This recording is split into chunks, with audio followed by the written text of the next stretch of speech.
Yeah, yeah. I think the last time we talked for like 40 minutes about my love of Life Unexpected. So I am not going to go there again today, Yeah. although I desperately want to. But, Yeah. but I want to talk about your new projects before we delve into the past. And Okay. your newest project is actually one of my favorite shows on TV.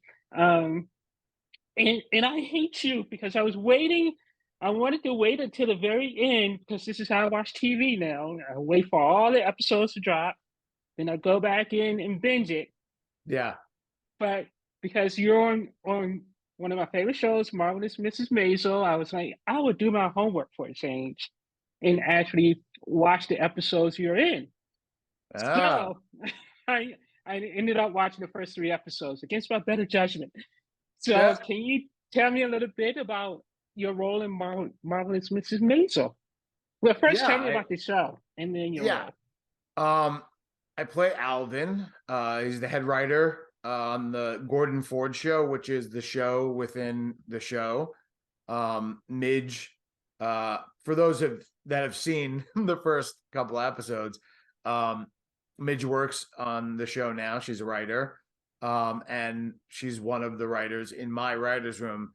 I run the room. I kind of say what jokes we'll get through and get in the script, and then I pitch those jokes to Gordon, and Gordon either accepts or rips them up and throws them uh, over the balcony in the bullpen, and then we go back to the drawing board, and it's our job in the writers' room to come up with all the jokes for the monologues he does each night. So it's a fast-paced show and an even faster-paced room because we're writing comedy and jokes on a comedy show. So not only do the jokes that get through to the Gordon Ford show have to be funny, we have to be funny pitching those jokes and like getting through. And Midge also has to, prove herself in this new environment. So it's a new test for an already proven, comedian, I should say. So when you're coming onto, because most of your projects you start from the beginning. This is the final season, and you're kind of parachuting in. What is that like for you? I think the most difficult thing is with that is falling in line with the show, so that you don't jar the momentum too much and stand out too much that would take an audience out of it. Uh, the thing about TV shows like Life Unexpected or Beauty and the Beast, it's like when I got cast as a series regular, I'm there from the pilot on, and I am part of as a character what makes that show what it is, and then you get other characters, guest stars, recurrings, all that stuff you meet. And I think I was talking about my wife, who's an acting coach and teacher. Um, you know, she actually helped me with my audition. She read all the other roles of all the other characters. Imagine that writer's room, and she's reading Midge, she's reading Mel, she's reading Ralph, she's reading Wow.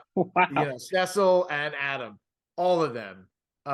And she did a great job, and proven I got the role. So, but when you come onto a show as a guest star, a lot of times those roles are pretty self-explanatory. They're self-contained, kind of beginning, middle, and end. You come in, you do your thing, and you get out. I think it's a little harder with a recurring because, in our case, we were getting each episode as it went. We didn't know if we were going to be in the next one. So every couple weeks or couple months, we would get, are you available these dates? This is when this episode should, so it was like, over the course of 6 or 8 months, you don't know the arc that your character is going to follow. No. And to a degree, I didn't necessarily know that in Life Unexpected either.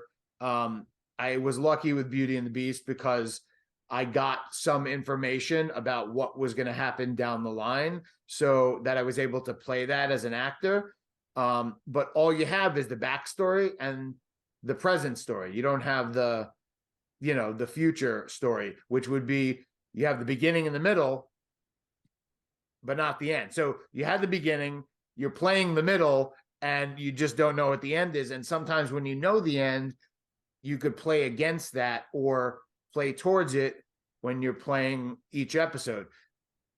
And I think with this show in particular versus other shows I've recurred on, where I've come in for a certain amount of episodes into a show that was already cast and moving, was the writing is so good on this show that as long as you trust the scenes and the moment and what's happening in front of the character and with the character, that will tell the story, and you lean into that.